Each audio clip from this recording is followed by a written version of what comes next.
and the standoff around the DMZ has the potential to endanger global peace.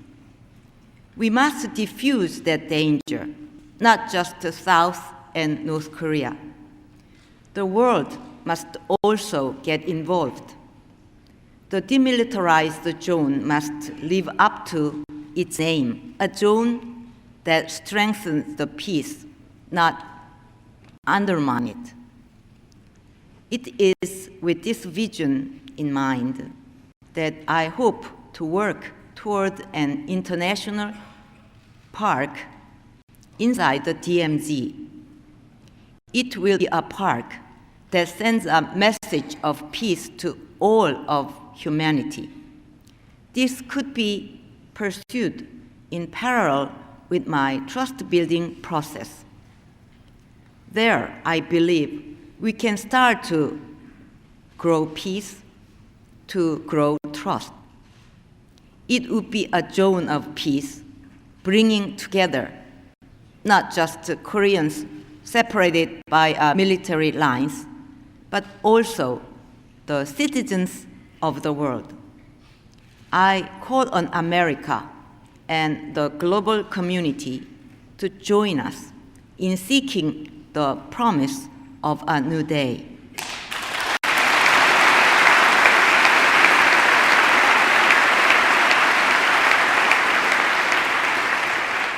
Honorable members of Congress, the second leg of our journey extends beyond the Korean Peninsula to all of Northeast Asia, where we must build a mechanism of peace and cooperation.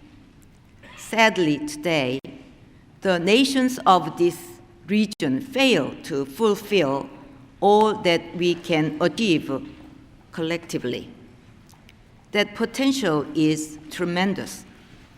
The region's economies are gaining ever greater clout and becoming more and more interlinked. Yet, differences stemming from history are widening. It has been said that those who are blind to the past cannot see the future. This is obviously a problem for the here and now. But the larger issue is about tomorrow. For where there is failure to acknowledge honestly what happened yesterday, there can be no tomorrow.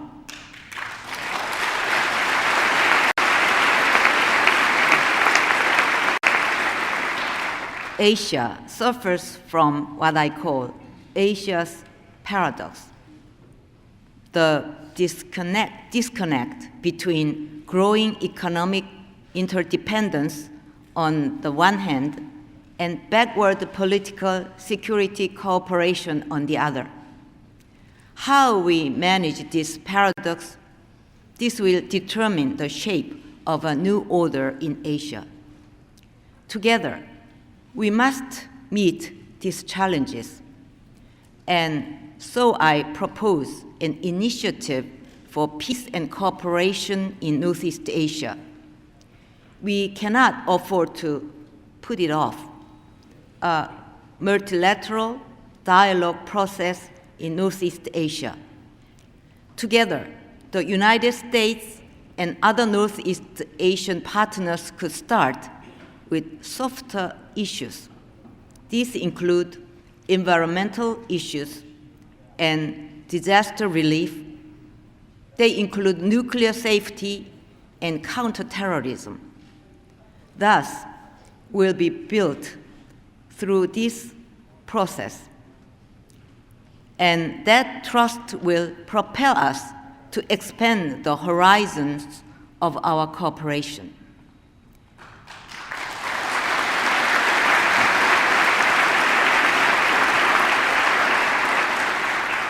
The initiative will serve the cause of peace and development in the region, but it will be firmly rooted in the Korea-US alliance In this sense, it could reinforce President Obama's strategy of rebalancing towards the Asia-Pacific. Of course, North Korea could also be invited to join if we start where our initiatives overlap. Then later on, it will be easier to find common ground on the larger challenges, easier to find solutions to our mutual benefit. I firmly believe that Korea and the United States will work hand in hand as we shape an emerging process for cooperation in the region.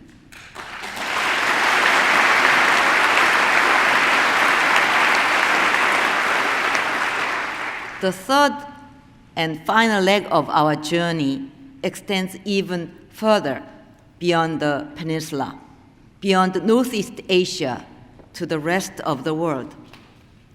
It is a contribute to happiness, the happiness of Koreans on both halves of the peninsula, the happiness of all humanity. It is a vision I also advanced at my inauguration. The pursuit of happiness is enshrined in the American Declaration of Independence. It also occupies a special place in the Korean Constitution. I have long believed that our alliance should aim far, that it should ultimately seek a happier world. Guided by this spirit, we stood side by side in the frontiers of peace and freedom. Infused by this spirit, we are expanding cooperation on global issues like counterterrorism, nuclear non-proliferation, and the global financial crisis. Our efforts will not stop there. Together, we will help spearhead the universal values of freedom, human rights, and the rule of law.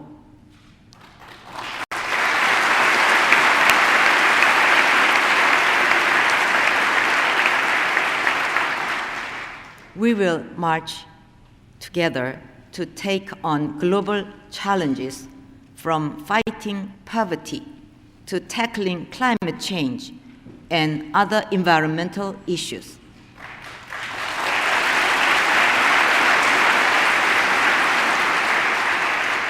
Members of the House and the Senate, our journey since the Korean War has been led by a specific mission to respond to their threats and provocations from the North, and to defend freedom and peace on the Korean Peninsula.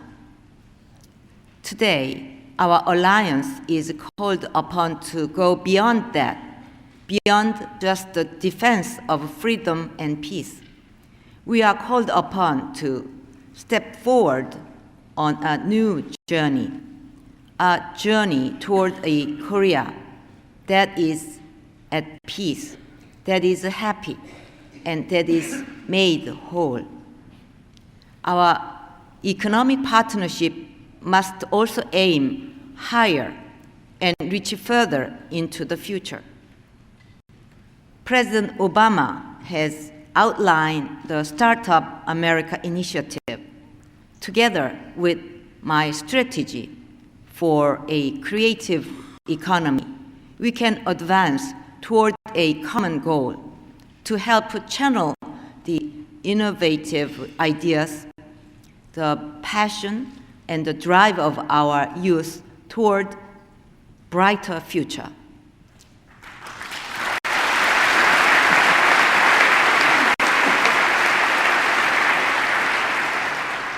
Koreans and Americans are partnering in new ways, where whether at world tours of Korean pop stars for Hollywood films or at reconstruction site in the Middle East. Together, we can envision a future that is richer, that is safer, and that is happier. Our chorus of freedom and peace, of future and hope, has not ceased to resonate over the last 60 years and will not cease to go on. Thank you very much.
The purpose of the joint meeting having been completed, the chair declares the joint meeting of the two houses now dissolved.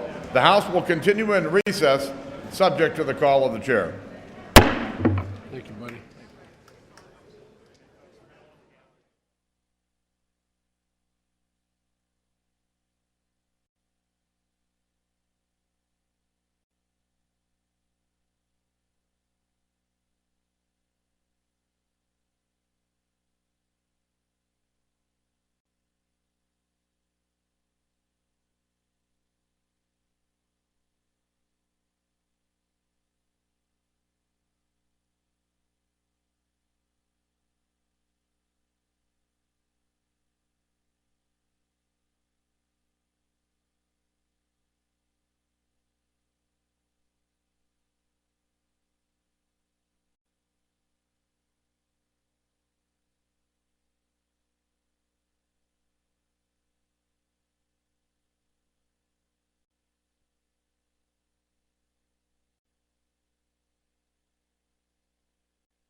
The hearing will come to order. The Oversight Committee exists to secure two fundamental principles. First, Americans have a right to know that the money Washington takes from them is well spent. And second, Americans deserve an efficient, effective government that works for them. Our duty on the Oversight and Government Reform Committee is to protect these rights. Our solemn responsibility is to hold government accountable to taxpayers, because taxpayers have a right to know what they get from their government. Our obligation is to work tirelessly with citizen watchdogs and whistleblowers to deliver the facts to the American people and bring genuine reform to the Federal bureaucracy.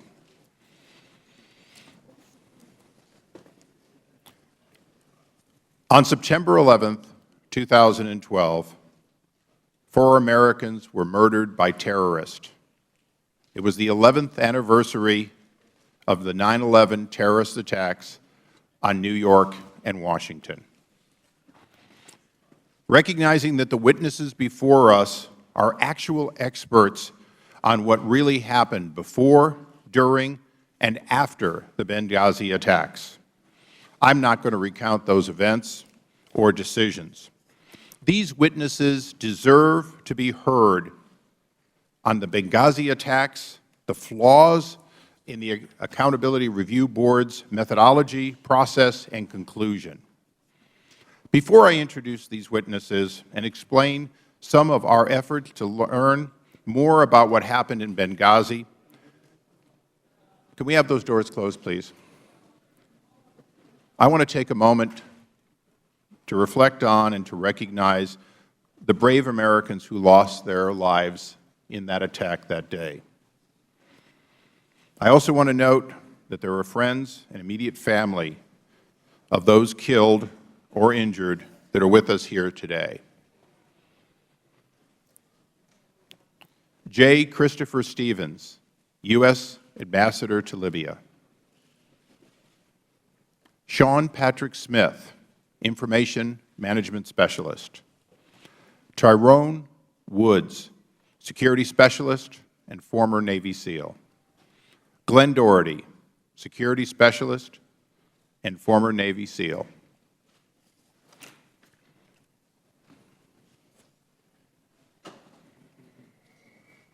Our goal in this investigation is to get answers, because their families deserve answers. They were promised answers at the highest level when their bodies came home. The President was there, the Vice President was there, the Secretary of Defense was there, the Secretary of State was there. We want to make certain those promises are kept on behalf of those individuals. We also want to make certain that our government learns the proper lessons from this tragedy so it never happens again, and so that the right people are held accountable. I want those watching this proceeding to know that we've made extensive efforts to engage the administration and to see and hear their facts. The administration, however, has not been cooperative, and unfortunately, our minority has mostly sat silent as we've made these requests. Some examples. On February 22nd, this committee wrote to Ambassador Pickering and Admiral Mullen, who, as required by law, were appointed by Secretary Clinton and co-chaired the Accountability Review Board investigation. We asked them to testify about their investigations and findings. They refused, and our minority said nothing. When we asked Ambassador Pickering and Admiral Mullen to speak with us and our committee informally, they again refused, and again there was silence by the minority. When 5 House committee chairmen wrote the White House and requested relevant documents about the Benghazi attacks, we were refused. The committee's minority did not join in a similar call for transparency, and I wish they had. On April 29th, this committee asked the State Department to make 9 current and former officials with relevant information available for this hearing or a separate transcribed interview. The State Department did not even respond, and to date, the minority has not made a similar request. Mr. Cummings, I would like nothing more than to have you work with me on this investigation. Because we've worked on other areas together, I still hold out hope that one day you will stand with me as this administration doesn't cooperate, when they ignore our inquiries. And when that day comes, together, we will be far more effective. And now for our witnesses, or should I say our whistleblowers. Mr. Mark Thompson is the Acting Deputy Assistant Secretary in the State Department of Bureau of Counterterrorism. Welcome.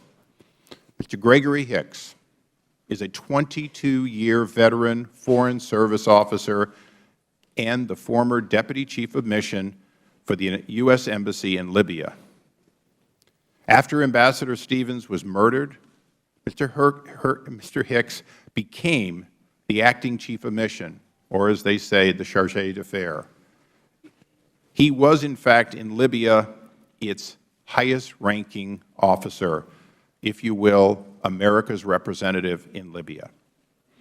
Mr. Eric Nordstrom is the former regional security officer in Libya, and perhaps the foremost and most knowledgeable person about security requests that were made and denied to the U.S. diplomatic mission in Libya and in Benghazi, ultimately in Benghazi. Mr. Cummings, we will have from time to time our disagreements, but I know that for all the members of this committee, we understand that these disagreements must be kept on this side of the dais. These brave witnesses deserve this committee's call to testify. These brave whistleblowers are, in fact, what makes this committee's work work. We are the committee that oversees and that led for new whistleblower protection signed by this President. The public has a right to hear their accounts, and we, more than any other committee in the Congress, must respect whistleblowers and work on a bipartisan basis always to protect them. With that, I recognize the ranking member for his opening statement. Mr. Chairman, I want to thank you for calling this hearing, and I want to be clear, and I've said it over and over again. There's no member of this Congress, be they Republican or Democrat, who fails to uphold the right of whistleblowers to come forward. And I think it's sad when that accusation is made against any member of this Congress. And so, to the hearing. I, too, and all of our members, both Republicans and Democrats, were tremendously saddened by the deaths of J. Christopher Stevens, Sean Patrick Smith, Tyrone Woods, and Glenn Doherty. They were servants of the public. They, like our whistleblowers, were people who dedicated their lives to making a difference, and they saw the world as bigger than just them. They were the ones that were often unseen, unnoticed, unappreciated, and unapplauded. We've actually seen some of that with regard to public employees in this Congress. But yet and still, day after day, they went out there and they did their jobs. And on behalf of this Congress and a grateful nation, I say thank you. I am glad the whistleblowers are here. And I will do every single thing in my power to protect the whistleblowers. As a matter of fact, just on May 7, 2013, I sent a letter to John Kerry, and I said in that letter that despite the highly partisan nature of the committee's actions, it nevertheless remains very important, and this is a quote, to me personally, to make clear to all government agencies and employees who choose to come forward to Congress that their interests will be protected. For these reasons, I request that the department remind its employees of their rights with respect to providing information to Congress, as well as their responsibilities not to retaliate against individuals who exercise those rights. The department may already do this as a matter of course, in which case I ask that you provide an update on the status of those efforts. Whistleblowers are important. They are very important. One of the things that I've said in this meeting room over and over again is that we must be effective and efficient. And one of the major roles of this committee is to make sure that government works properly. And so, to all of our witnesses, thank you. Mr. Hicks, I would like to start by expressing my gratitude for your service and my condolences for your loss. I can only imagine what you went through on the night of the attacks. If I had been in your place, hearing Ambassador Stevens' voice on the phone and wanting to do everything possible to help him, I would have had the same questions you had. Where's the military? Where are the special forces? Where are the fighter jets to rescue my colleagues? These are legitimate questions, and I wanted to know the answers myself. For example, last week, there was a widely publicized news report that a team in Europe called the Commanders in Extremis Force could have gotten to Benghazi before the second attack. When I heard this claim, I wrote to the Secretary of Defense immediately. Yesterday, I received an official response. It says this press report was wrong. The team was too far away, and the logistical requirements were too great. Others have suggested that F-16s stationed at Aviano Air Force Base in Italy could have gotten there in time. But according to General Martin Dempsey, the chairman of the Joint Chiefs of Staff, who testified before the Senate in February, he said they could not. And this is our highest-ranking military member. The fact is that our nation's top military commanders have already testified repeatedly that they did everything in their power to mobilize and deploy assets as soon as possible, and every independent and bipartisan review has confirmed this fact.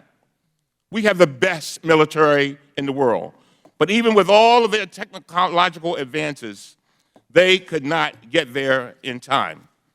Mr. Hicks, I know these answers provide no comfort to you or the families of the victims, but this is the testimony Congress has received, and I have seen nothing to make me question the truthfulness of our nation's military commanders.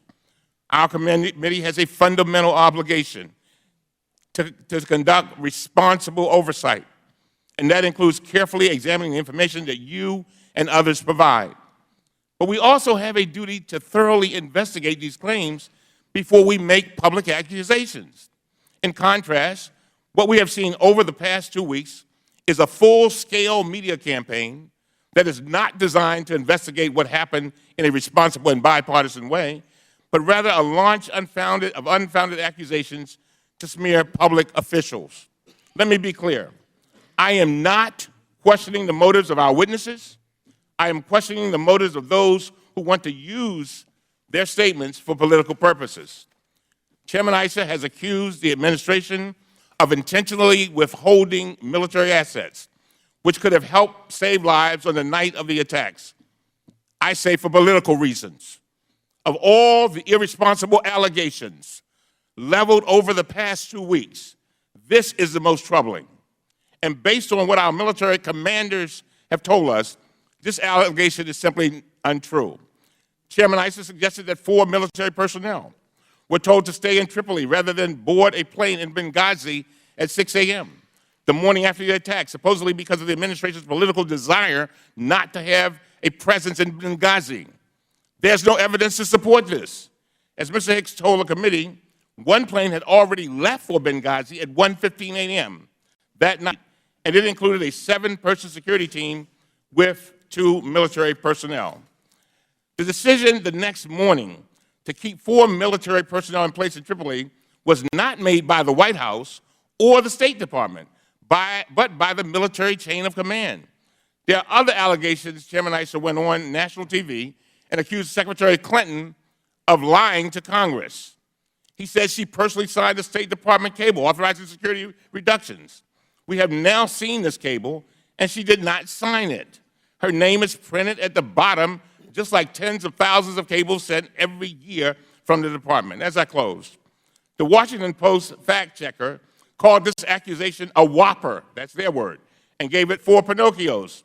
Chairman Issa attacked Ambassador Susan Rice for statements she made on Sunday talk shows, claiming the administration, quote, deliberately misled the American people. The claim has been directly contradicted by our nation's top intelligence official, General James Clapper.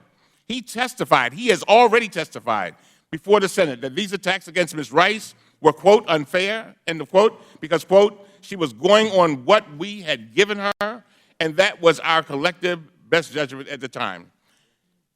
There have also been allegations that the Accountability Review Board, led by Ambassador Thomas Pickering and Admiral Mike Mullen, failed to examine the role of Ambassador Patrick Kennedy. This accusation is, again, inaccurate according to the board. And so, Mr. Chairman, if this committee is going to suggest that General Dempsey, General Clapper, and all are all involved in a conspiracy of withholding military assets and then covering it up, and if this committee is going to accuse Ambassador Pickering and Admiral Mullen of failing to fully investigate these attacks, the least we can do is have them invited to this hearing today or in a future hearing. And according to our conversation yesterday with regard to Admiral Pickering and Mullen, you have said that you plan to bring them in the future, and I appreciate that. Last but not least, I want to make it very clear to our witnesses. I respect the witnesses who are here today to offer their testimony. As a lawyer and an officer of the court, I have tremendous respect for evidence. But today's hearing is not the full story. I hope we will eventually hear our military, our intelligence, and our diplomatic officials.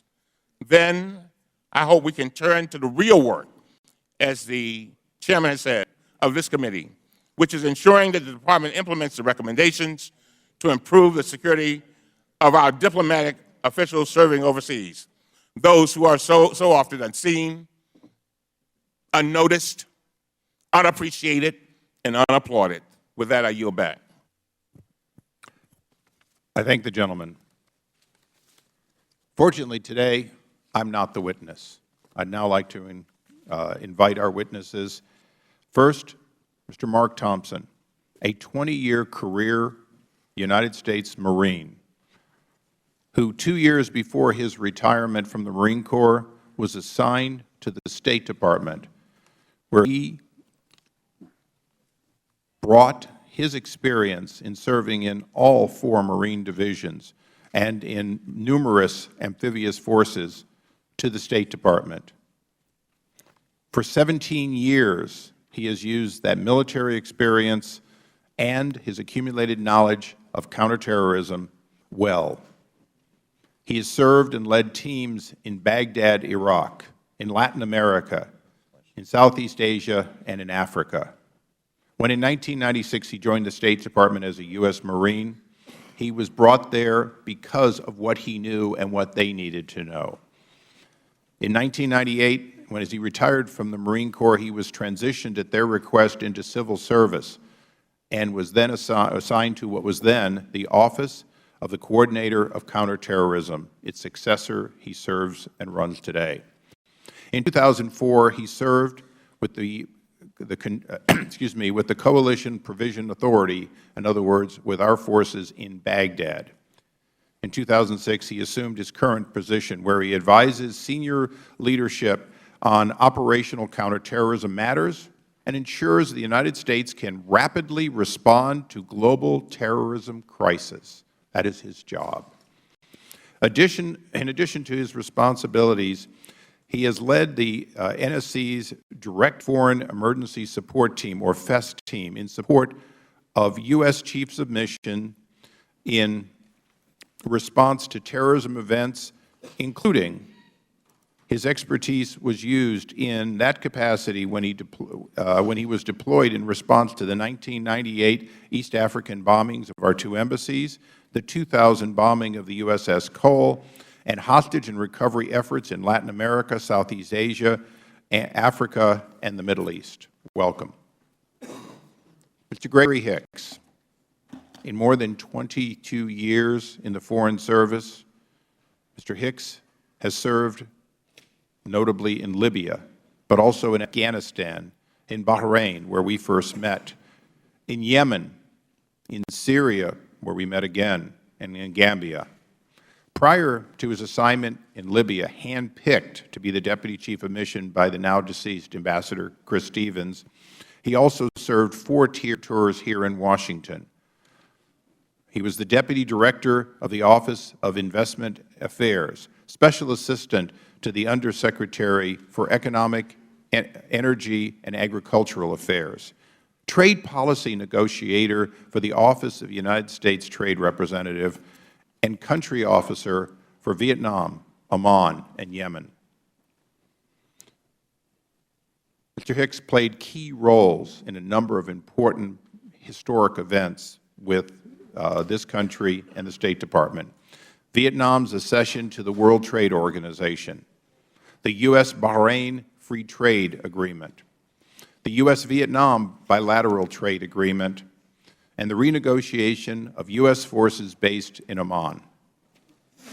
Mr. Hicks is the recipient of 5 meritorious service increases, 3 individual superior honor awards, 3 individual meritorious honor awards, and numerous group awards for his service. Thank you. Mr. Nordstrom, in his 15 years at the State Department, he has served in Washington, D.C., in Honduras, in Ethiopia, in India, and most recently, he was the Regional Security Officer for the U.S. mission to Libya, based out of Tripoli. In that capacity, as RSO in Tripoli from September 2011 to July of 2012, he was the principal security officer advising both Ambassador Kretz and Ambassador Stevens on security and law enforcement matters. Prior to joining the Department of State, Mr. Nordstrom also served in Federal law enforcement at the Department of Treasury. Welcome to all 3 of you. Would you please rise, as is pursuant to our rules, and take the oath? Do you solemnly swear, or please raise your right hands, do you solemnly swear that the testimony you are about to give will be the truth, the whole truth, and nothing but the truth? Please have a seat. Let the record reflect all witnesses answered in the affirmative. Now, I'm going to note that I've read your opening statements, and they're unusually short. So I'm not worried about the 5 minutes, but we are here to hear from you. So take the time you need to tell your story. We will listen. And the ordinary time is 5 minutes. You take a little less, you take a little more. This hearing is about hearing from you on your experience. Mr. Thompson. Mr. Chairman, Ranking Member, members of the committee. And please pull your microphone a little closer. Thank you. Thank you for this opportunity to tell a story. As the Chairman indicated, I came to the Department 16.5 years ago as a Marine, transitioned, and have been on the activities that he has already described. The night that I was involved in this incident, I was at my desk at the end of the day when the first reports came in that indicated that we had an attack going on at our diplomatic facility in Benghazi. In that facility, we knew we had our ambassador and we had his security personnel. Later, when I heard that the situation had evolved to them going to a safe haven, and then the fact that we could not find the ambassador, I alerted my leadership indicating that we needed to go forward and consider the deployment of the Foreign Emergency Support Team. That particular team is an interagency team. It's been represented as something that the State Department deploys. It does not. The Deputies Committee of the National Security Council deploys that organization. But I wanted that considered. I notified the White House of my idea. They indicated that meetings had already taken place that evening that had taken FEST out of the menu of options. I called the office within the State Department that had been represented there, asking them why it had been taken off the table, and was told that it was not the right time and it was not the team that needed to go right then. Let me explain the team a little more. It is comprised of the leadership from my office. It is comprised of professionals from Special Operations Command, from Diplomatic Security, from the intelligence community, from FBI. It is a holistic, comprehensive organization that is designed to go forward to embassies, just as we did, as indicated in 1998 in East Africa, as we've done in the other places indicated, USS Cole and other hostage situations.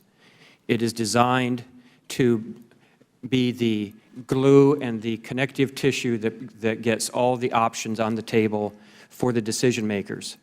Decision makers in my line of work are the Chief of Mission and the authorities back here in Washington that make the decisions of where we send people into harm's way. It doesn't mean it has a irreversibility to it. The other thing that I pointed out was that with the tyranny of distance, at least 8 or 9 hours to get to the middle of the Mediterranean, we needed to act now and not wait. There's sometimes the hesitancy to not deploy because we don't know what's going on. One definition of a crisis is you don't know what's going to happen in 2 hours, so you need to help develop that situation early. We have a robust comms suite on the airplane that we are transported on. It is ably flown by my SOCOM colleagues. It is on alert to do just this mission, and it's designed to carry a comprehensive team to a conflict or a crisis and to help the ambassador and work for the ambassador and or the chief of mission to handle that crisis and to make sure he or she has the best information possible to make decisions and to make recommendations back to Washington. And those same representatives make their views known back to their parent organizations, so that when we do have deputies committees and principal committees meetings at the White House, we have a situation in which everyone is using the most up-to-date information, and so that we can figure out what we have to do security-wise, what we have to do intelligence-wise, what we have to do with the military, what we have to do diplomatic-wise, what we have to do on the public affairs front. That works for the chief of mission, and I can't emphasize that enough. We are not there to subsume any activities. The experts on the team know that the real experts are in the embassy, and they work for the chief of mission to do that. My time is drawing to a close. I'll end there and await your questions. Thank you. Mr. Hicks. Thank you, Mr. Chairman. Thank you. We really will have to, you're pretty soft spoke, and get it a little closer. I'll try to get this up here. Thank you, Mr. Chairman. Thank you, Ranking Member. Thank you, members of the committee. I am a career public servant. Until the aftermath of Benghazi, I loved every day of my job. In my 21 years of government service prior to Tripoli, I earned a reputation for being an innovative policymaker who got the job done. I was promoted quickly and received numerous awards. People who worked for me rated my leadership and management skills highly. I have 2 master's degrees from the University of Michigan in applied economics and modern Near Eastern and North African studies. I have served my country extensively in the Mideast, Besides Libya, I served in Afghanistan, Bahrain, Yemen, Syria, and the Gambia. I speak fluent Arabic. In Bahrain, my Shia opposition contacts gave me advance warning of impending attacks on our embassy and anti-American demonstrations, allowing us to prepare and avoid injuries to staff. I learned that knowledge of local conditions and strong connections with the local population are as important as the strength and height of walls.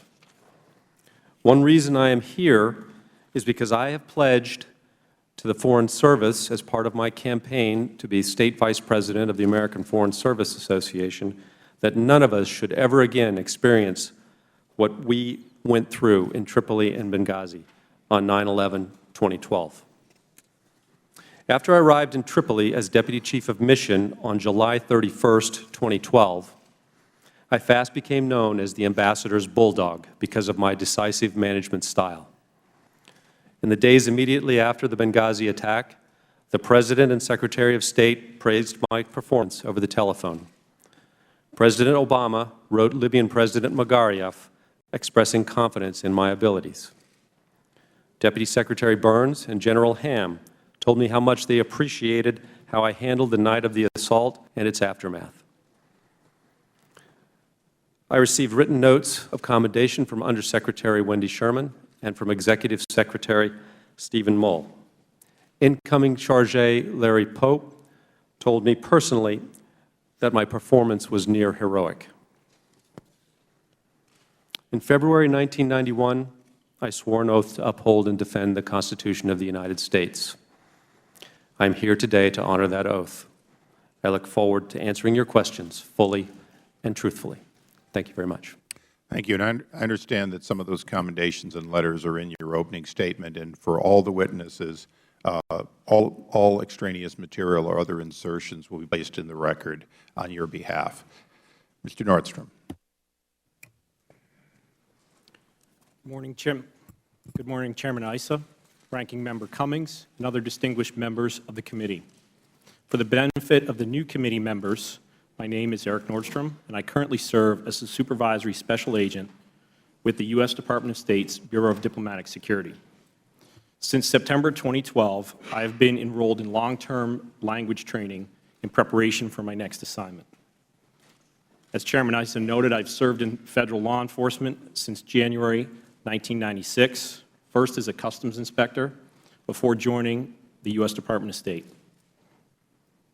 I've served in domestic and overseas postings, including Washington, D.C., Honduras, Ethiopia, India, and most recently, the Regional Security Officer at the U.S. Embassy in Tripoli. All of those assignments have been assignments in which I've faced the threat of criminal or terrorist attacks. I held the last position as RSO from September 21st, 2011 until July 26, 2012. As the Regional Security Officer, or RSO, at the U.S. Embassy in Tripoli, I served as the Principal Security Advisor to U.S. Ambassadors Eugene Kretz and Chris Stevens on security and law enforcement matters. I want to thank the committee again for the opportunity to appear, provide further testimony in support of your inquiry into the tragic events of September 11, 2012. I would also like to thank the committee for your continued efforts in investigating all the details and all the decisions related to the attack on our diplomatic facility. Specifically, the committee's labors to uncover what happened prior, during, and after the attack matter. It matters to me personally, and it matters to my colleagues, to my colleagues at the Department of State.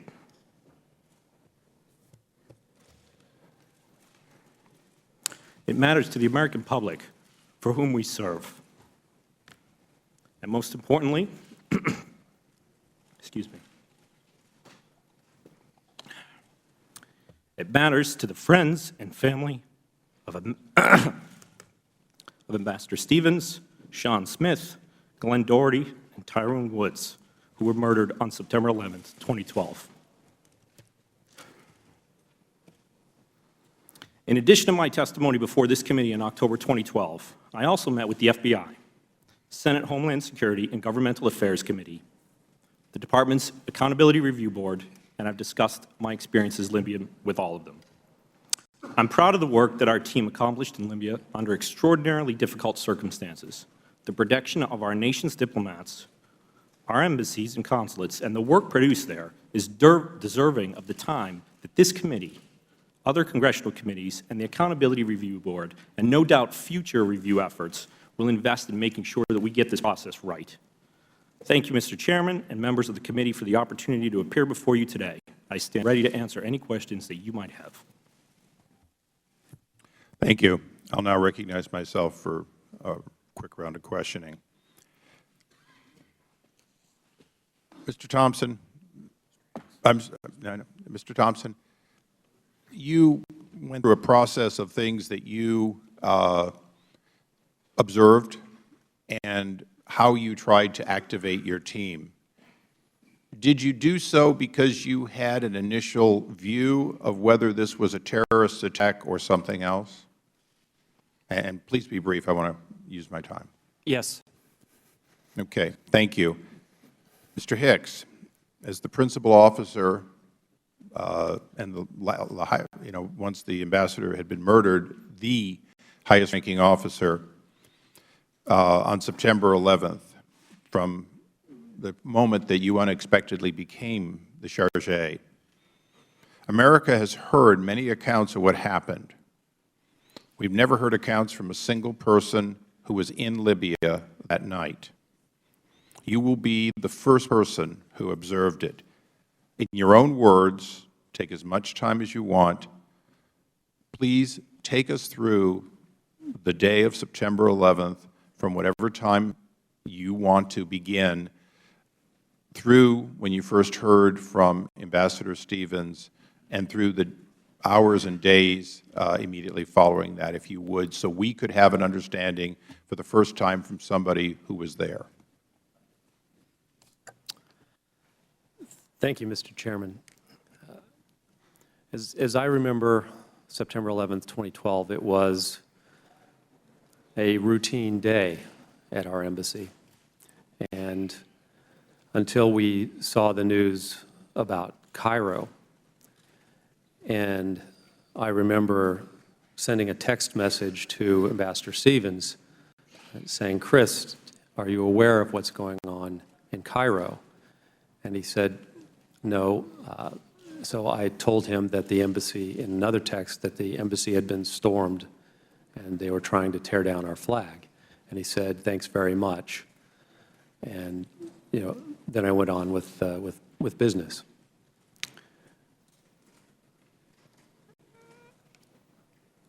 Closed the day, and I went back to my villa and was relaxing, watching a television show that I particularly like. And at 9:45 p.m., and all times will be Libyan times, there's a 6-hour time difference, the RSO, John Martinek, ran into my villa yelling, "Greg, Greg, the consulate's under attack."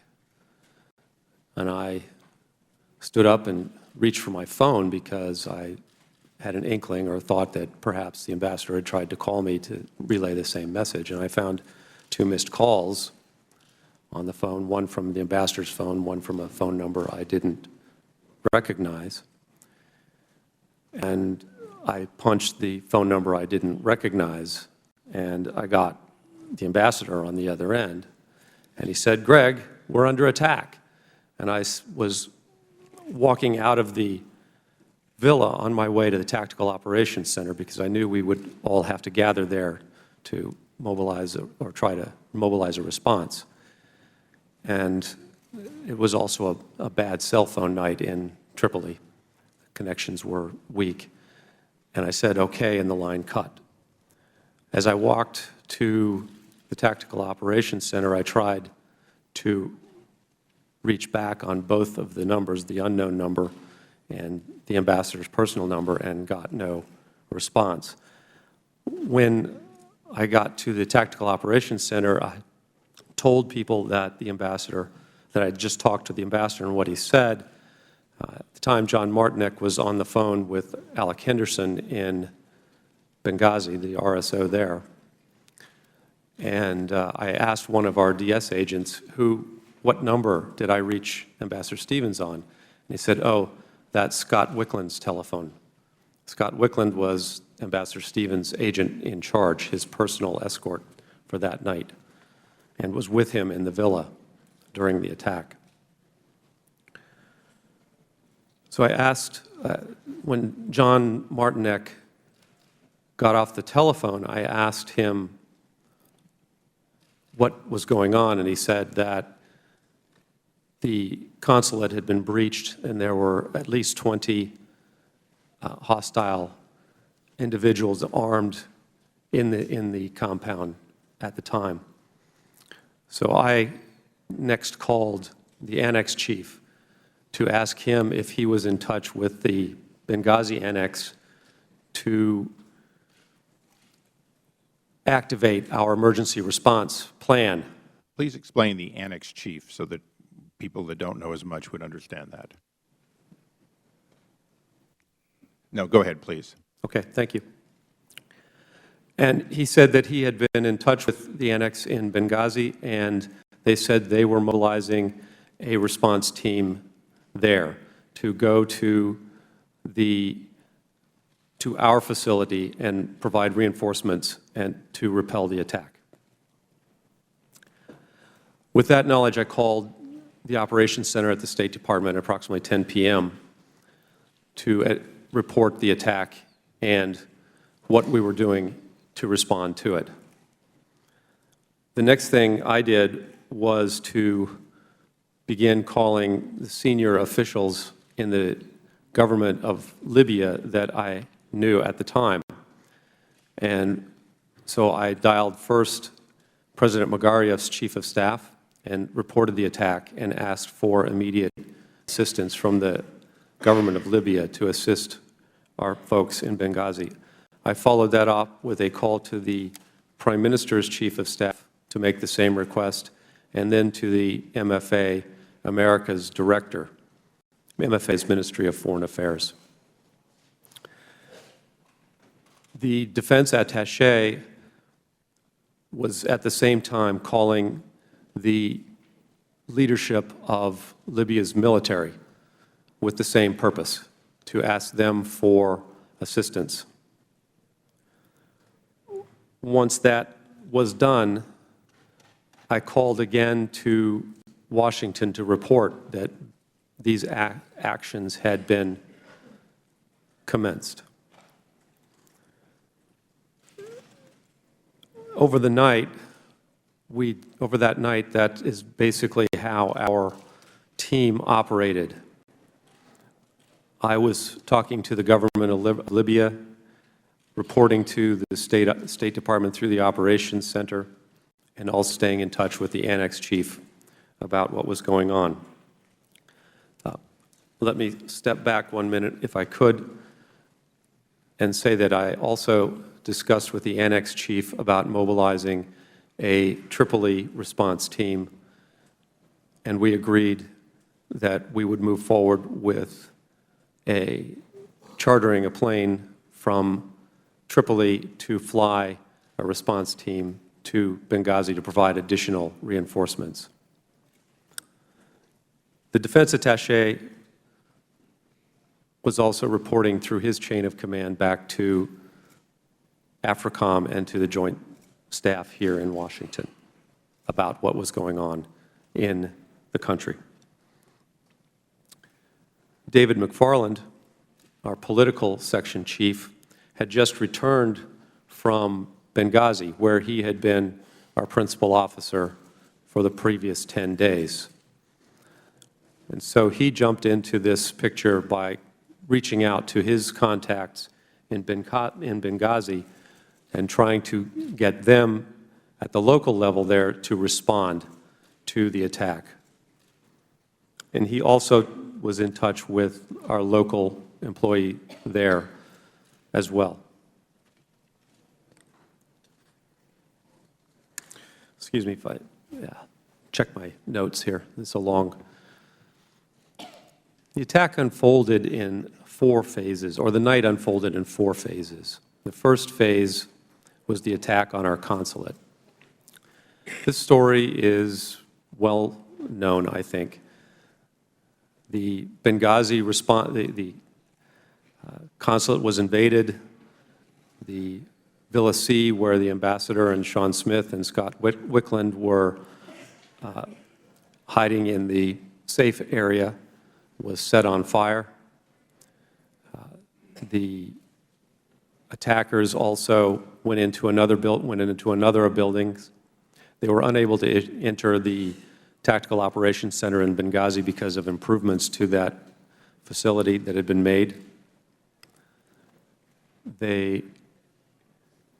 Scott attempted to lead the ambassador and Sean Smith out of the burning building.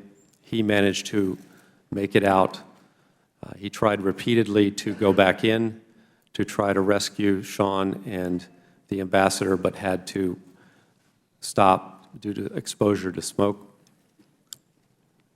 The response team from the annex in Benghazi, 6 individuals, drove the attackers out of our compound and secured it temporarily.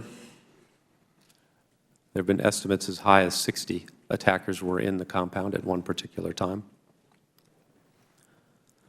There were repeated attempts by all of the RSOs and by the response team from the annex to go into the burning building and recover or try to save Sean and the ambassador. They found Sean's body and pulled it out, but he was no longer responsive. They did not find the ambassador. And I spoke with a medical officer, one of our medical officers after the attack, and the heroism of these individuals in repeatedly going into a petroleum-based fire cannot be understated. Petroleum, according to our regional medical officer, petroleum-based fires emit enormous amounts of cyanide gas. And he told me that one full breath of that would incapacitate and kill a person if exposed to it. It was noticed that a second wave of attackers was coming to attack the facility, and our teams evacuated 5 RSOs and Sean Smith in one vehicle, which suffered heavy fire, but they managed to break through and get to the annex.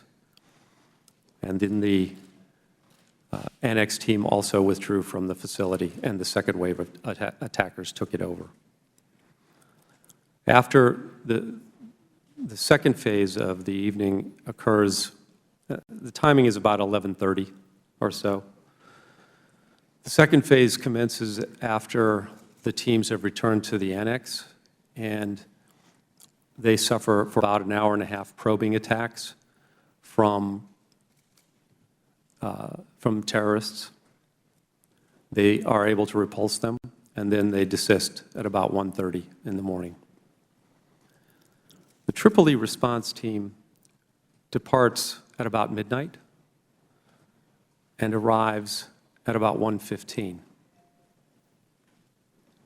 in Benghazi. If I may step back again to Tripoli and what's going on there at this point. At about 10:45 or 11 o'clock, we confer, and I asked the defense attaché who'd been talking with AFRICOM and with the Joint Staff, is anything coming? Will they be sending us any help? Is there something out there? And he answered that the nearest help was in Aviano, and the nearest where there were fighter planes. They said that it would take 2 to 3 hours for them to get on site, but that there also were no tankers available for them to refuel. And I said, thank you very much. And we went on with our work.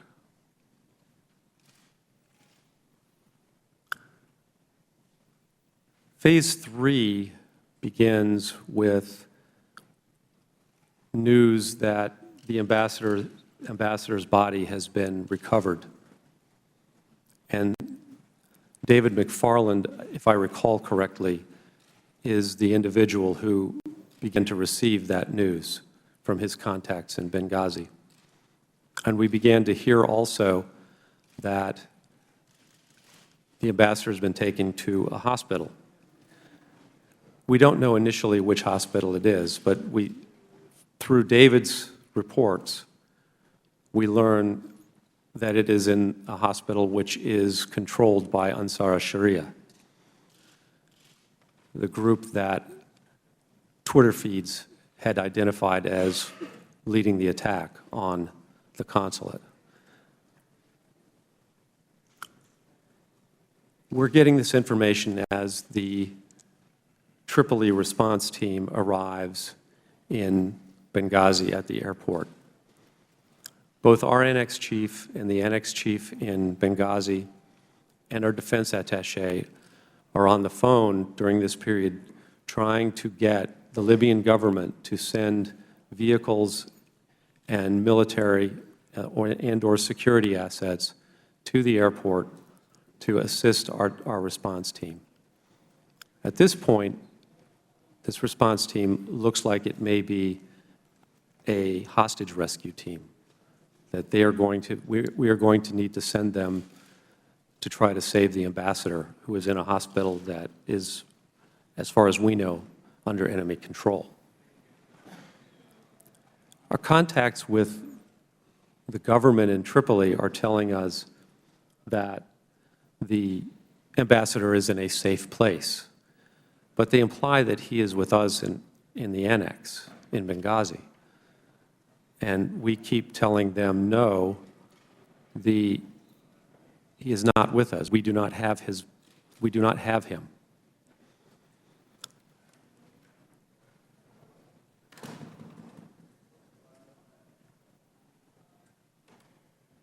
At about 12:30, at the same time that we see the Twitter feeds that are asserting that Ansar al-Sharia is responsible for the attack, we also see a call for an attack on the embassy in Tripoli. And so we begin to, we had always thought that we were under threat, but we now have to take care of ourselves. And we begin planning to evacuate our facility. When I say our facility, I mean the State Department residential compound in Tripoli, and to consolidate all of our personnel at the annex in Tripoli. We have about 55 diplomatic personnel in the two annexes. On that night, if I may go back, I would just like to point out that with Ambassador Stevens and Sean Smith in Benghazi, there are 5 diplomatic security agents, assistant regional security officers. With us in our residential compound in Tripoli, we have the RSO John Martinek, 3 assistant regional security officers protecting 28 diplomatic personnel. In addition, we also have 4 Special Forces personnel who are part of the training mission.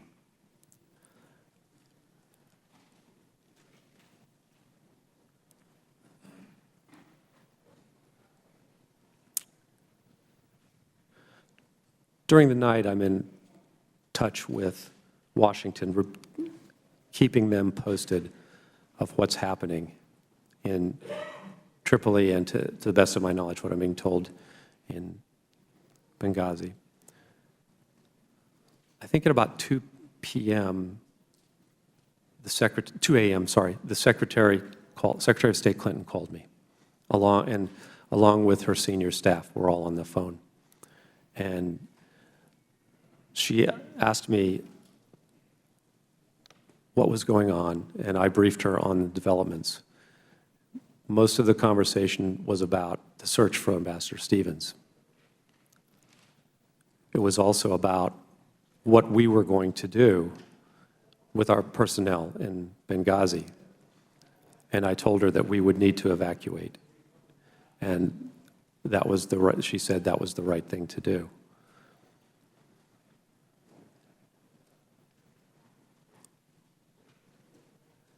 At about 3 a.m., I received a call from the Prime Minister of Libya. I think it's the saddest phone call I've ever had in my life. He told me that Ambassador Stevens had passed away. I immediately telephoned Washington that news afterwards. And began accelerating our effort to withdraw from the Villas compound and move to the annex.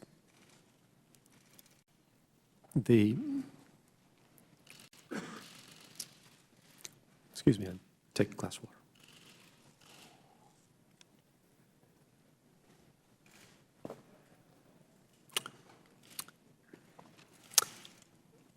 Our team responded with amazing discipline and courage in Tripoli and organizing our withdrawal. I have vivid memories of that. I think the most telling, though, was of our communications staff dismantling our communications equipment to take with us to the annex and destroying the classified communications capability. Our office manager, Amber Pickens, was everywhere that night, just throwing herself into some task that had to be done. First, she was taking a log of what we were doing. Then she was loading magazines, carrying our ammunition supply to our vehicles. Then she was smashing hard drives with an axe. Alan Greenfield, our management officer, was a whirlwind of activity, organizing the vehicles, to lining them up, finding the drivers, making sure everybody was getting the things that they would need for the coming days. John Martinick was a mountain of moral support, particularly to the guys who were in Benghazi. He was on the phone talking them through the whole ordeal. David McFarland on the phone constantly, all the time, talking to his contacts in Benghazi, urging them to help. Lieutenant Colonel Phillips and Lieutenant Colonel Arndt, Lieutenant Colonel Gibson, mountains of strength. I'm awed. I'm still in awe of them.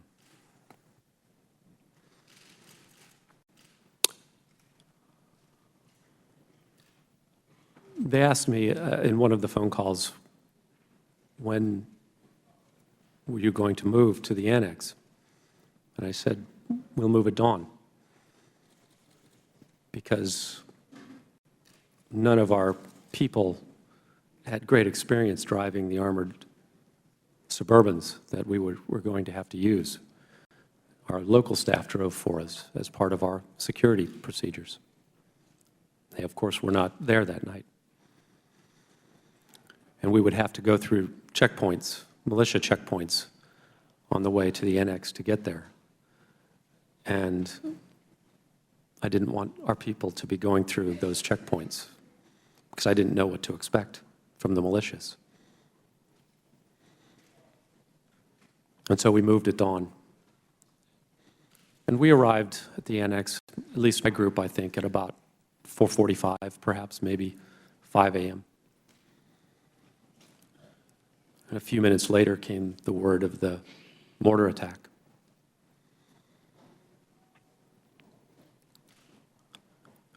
If I could return to Benghazi a little bit, talk through Tripoli. I'm sorry if I bounce back and forth, but the Tripoli team was basically had to stay at the Benghazi airport because they had no transport and no escort from the Libyans. After the announcement of Chris's passing, military escort and vehicles arrived at the airport.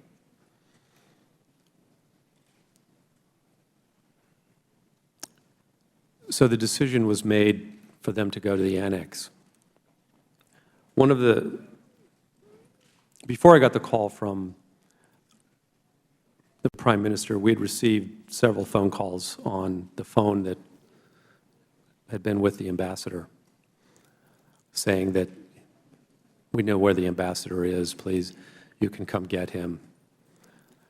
And our local staff engaged on those phone calls admirably,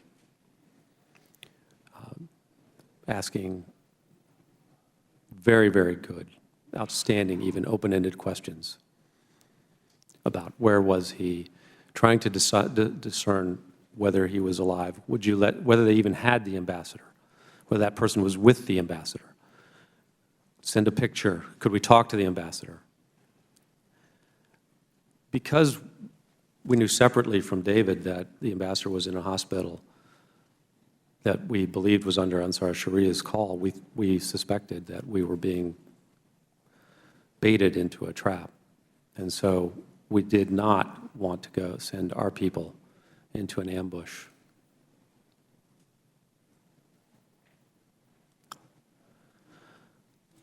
And we didn't. We sent them to the annex. Shortly after they arrived at the annex, the mortars came in. First mortar round was long. It landed actually among the Libyans who escorted our people. They took casualties for us that night. Then the next was short. The next three landed on the roof, killing Glenn and Tyrone, severely wounding David.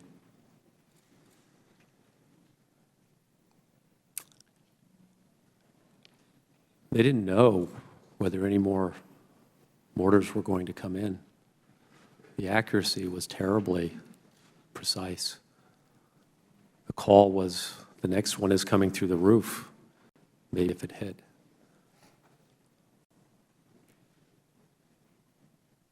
Two of the guys from Team Tripoli, they climbed up on the roof. They carried Glenn's body and Tyrone's body down. One guy, about Mark's size, full combat gear, climbed up there, strapped David Ubben, who is a large man, to his back, carried him down the ladder, saved him.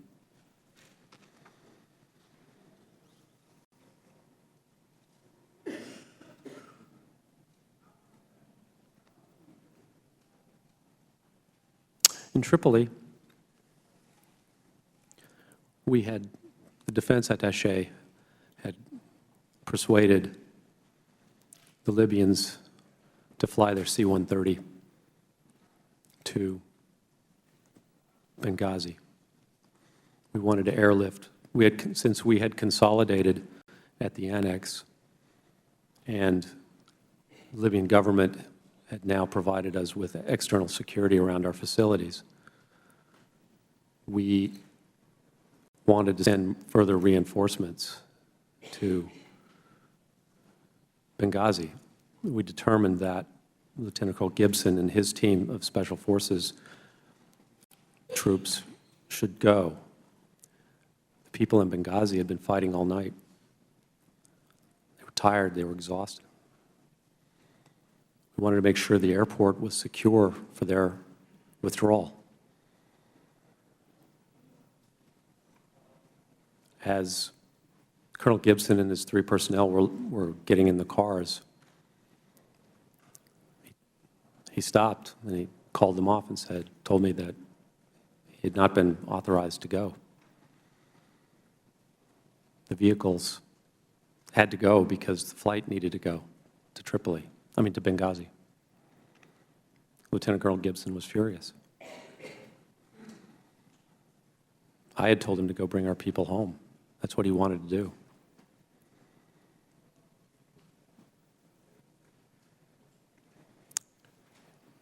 Paid me a very nice compliment. I won't repeat it here.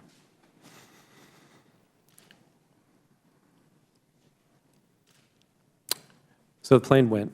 I think it landed in Benghazi around 7:30.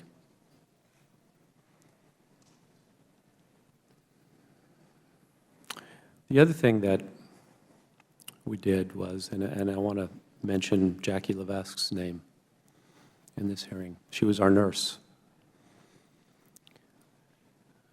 We'd initially thought that she should go to Benghazi. One of the Special Forces with Lieutenant Colonel Gibson's team was our last military-trained medic available. He had a broken foot in a cast. I still remember him walking to go and get in the car with his machine gun, carrying a machine gun on his shoulder.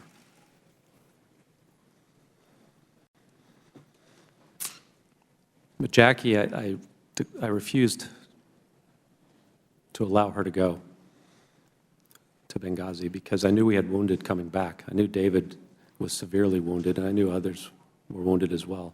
And Jackie had just made terrific contacts with a hospital in town. And so I sent her to that hospital to start mobilizing their ER teams and their doctors to receive our wounded. So that when the charter flight arrived in Tripoli, we had ambulances at the airport waiting. Their doctors were ready and waiting for our wounded to come in, to be brought in to the operating room. And they certainly saved David Ubben's leg, and they may have very well have saved his life. And they treated our other wounded as well, as if they were their own.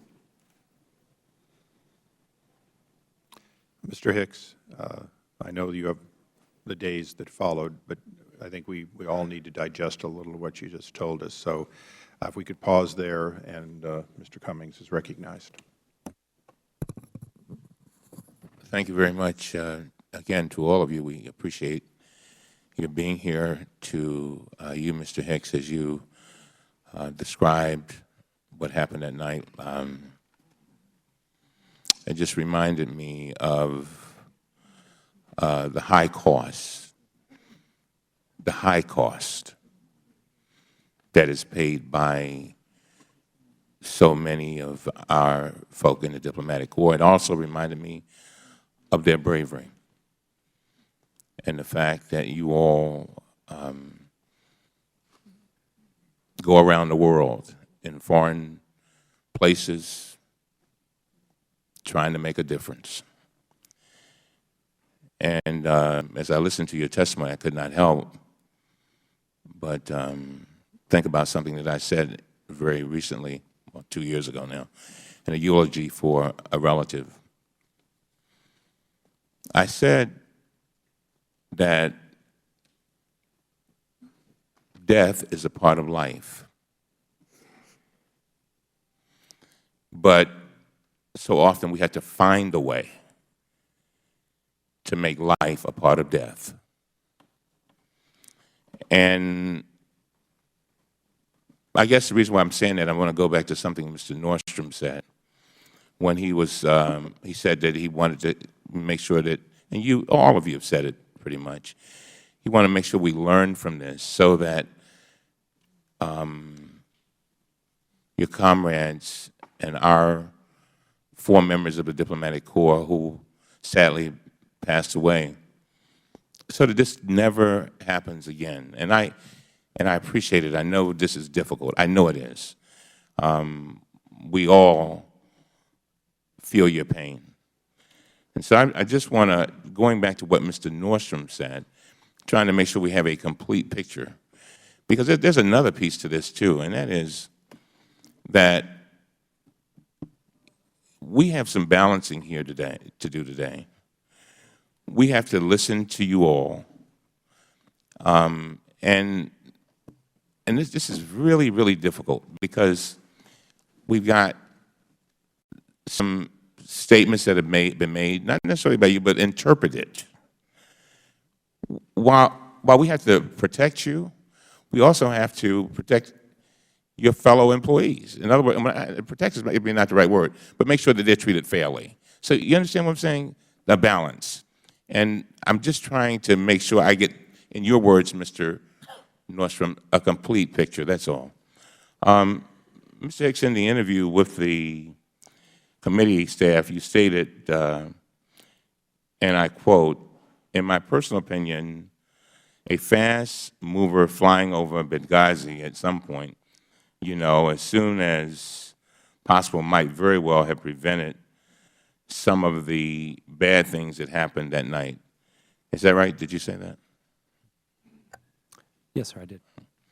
And you further stated, and I quote, "I believe if we had been able to scramble a fighter or aircraft to over Benghazi as quickly as possible after the attack commenced, I believe there would not have been a mortar attack on the annex in the morning because I believe the Libyans would have split." Is that right? Yes, sir. At a hearing in February before the Senate Armed Services Committee, General Dempsey, Chairman of the Joint Chiefs of Staff, was asked whether we could have deployed F-16s from Aviano Air Base in Italy, and he explained why we could not. And these are his words, and we're just trying to make sure we get the complete picture here. For a couple of reasons, and I quote, this is a quote, "For a couple of reasons. One is that in order to deploy them, it requires this is the middle of the night now. These are not aircraft on strip alert. They're there as a part of our commitment to NATO and Europe. And so as we looked at the timeline, it was pretty clear that it would take up to 20 hours or so to get them there." Mr. Hicks, I understand that you wanted planes to get to Benghazi faster. If I were in your shoes, I would have wanted them to get there yesterday. And that is completely understandable, but the Chairman of the Joint Chiefs of Staff said they simply could not get there quickly. Mr. Hicks, do you have any reason to question General Dempsey's testimony before the Senate? Again, I was speaking from my perspective. I understand. On the ground in Tripoli, based on what the defense attaché told me. And he said 2 to 3 hours. Mm-hmm. Okay. But there were no tankers. All right. And I also was speaking with reference to conversations I had had with veteran Libyan revolutionaries and other personnel